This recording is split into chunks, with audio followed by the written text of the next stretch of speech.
There are decades where nothing happens, and there are days where decades happen.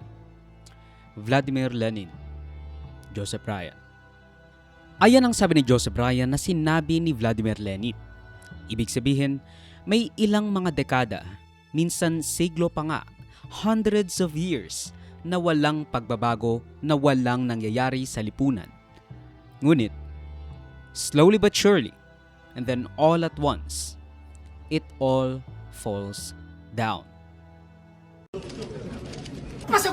This is the Senate! Of the Senate who wish to have a leadership change. We cannot hear the votes of the people. Please rise and say your vote.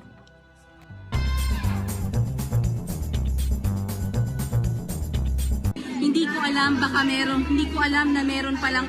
Ay! Oh my God! Oh my God! May nagpaputok!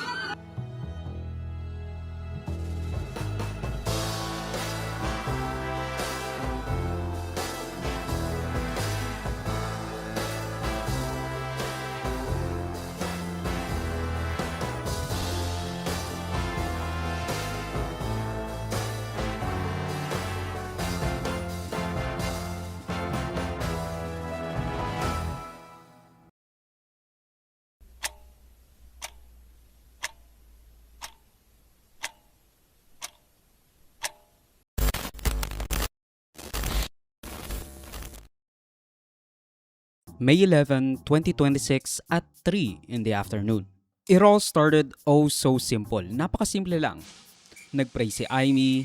Bilang tahanan naway kalingain ninyo ang bawat kasapi ng ating pamilya sa Senado. Ipaglaban nawa ng Senado ang bawat kasapi ng aming pamilya. Ipagtanggol sa pamumulitika at di katanggap-tanggap na puwersa ng mga dayuhan. Proteksyonan nawa ng Senado ang bawat senador. Gaya ng proteksyon nyo, Panginoon, sa inyong mga anak.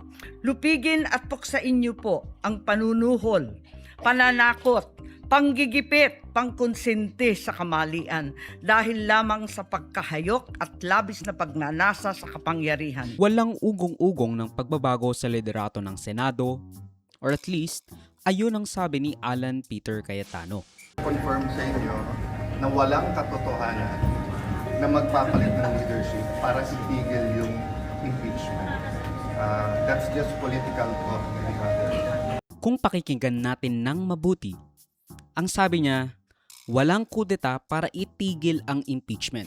Pero mukhang may kudeta para makontrol ang impeachment.